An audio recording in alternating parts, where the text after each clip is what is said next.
கலையரசிய வந்து உரிமையில இவளை கூட்டிட்டு போய் அவுத்து போட்டு செக் பண்ணி பாரு நகை வச்சிருக்கிறாளா இல்லையா அப்படின்னு சொல்லி கலையரசிய மேல் மாடிக்கு கூட்டிட்டு போன பெண் காவலர் இருந்தா கலையரசியோட ட்ரெஸ்ஸை எல்லாம் கழட்டி ட்ரெஸ்ஸை உதற சொல்லி இருக்கிறாங்க. அதை விட எக்ஸ்ட்ரீமா என்ன பண்ணிருக்காங்க அப்படின்னா அவங்களோட உள்ளாடைகள் அத்தனையும் கழட்ட சொல்லி வற்புறுத்தி இருக்கிறாங்க. எனக்கு பீரியட்ஸ் மேடம், நான் கழட்ட மாட்டேன்னு கலையரசி சொல்லி இருக்கிறாங்க.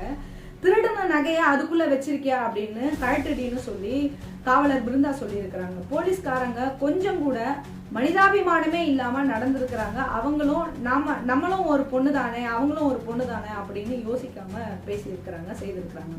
கலையரசியோட ட்ரெஸ்ல நகை எதுவுமே ஒளிச்சு வைக்கலன்னு தெரிஞ்சுக்கிட்ட பெண் காவலர் பிருந்தா நகையை எங்கடி வச்சிருக்கிற அப்படின்னு கேட்டு கலையரசிய குனிய வச்சு அடிச்சு உடம்புல ஒரு துணி கூட இல்லாம நிர்வாணமாக்கி கலையரசி அடிச்சதை நினைச்சாலே இப்ப கூட நமக்கு எல்லாம் பதறுது.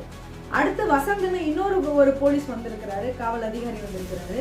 அவரு இன்னொரு ரூமுக்கு கூட்டிட்டு போயிட்டு கலையரசி கையை நீட்ட சொல்லி லத்தியால அடிச்சிருக்கிறாரு. அவருக்கு பிறகு ஏஎஸ்ஐ குமார்னு ஒருத்தர் வந்திருக்கிறாரு. அவர் முட்டி போட சொல்லி கலையரசியோட உள்ளங்கால்லையும் கையிலையும் லத்தியால அடிச்சிருக்கிறாரு. கலையரசியால வலி தாங்க முடியாம நான் நகை எடுக்கல சார்னு சொல்லி அவர் காலில் விழுந்து அழுது இருக்கிறாங்க. உடனே கலையரசியோட கன்னத்துல மாத்தி அடிச்சிருக்கிறார். லத்தியால அடிச்சதுனால கலையரசியோட 2 கையும் வீங்கி இருக்கு. வீக்கம் குறையணும்ன்றதுக்காக கையை வந்து சுவத்துல வச்சு தட்ட சொல்லி இருக்கிறாங்க. ஆனா அப்பயும் கலையரசியோட வீக்கம் வந்து கையில இருந்த வீக்கம் வந்து குறையல. அதன் பிறகு கலையரசி அடிக்கிறத அவங்க விடல.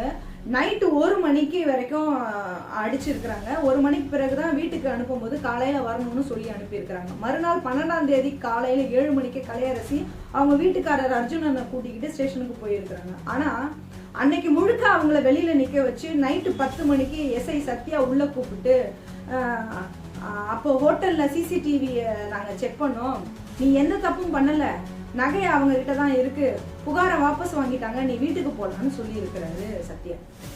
அப்போ இந்த சிசிடிவிய நீங்க முதல்லயே பார்த்துட்டு தானே எங்களை விசாரிச்சு இருக்கணும். இப்படி அடிச்சுட்டு திருட்டு பட்டம் கட்டிட்டு எங்களை வந்து இன்னைக்கு நீங்க எதுவுமே பண்ணலன்னு சொன்னா எப்படி ஏத்துக்க முடியும் அப்படின்னு கலையரசியோட கணவர் கேட்டிருக்கிறாரு. நியாயம்தானே? அவர் கேட்டதுக்கு இப்படிலாம் நீ வந்து பேசக்கூடாது, ஒழுங்கா போயிடு அப்படின்னு சொல்லி மிரட்டி இருக்கிறாங்க சத்யா.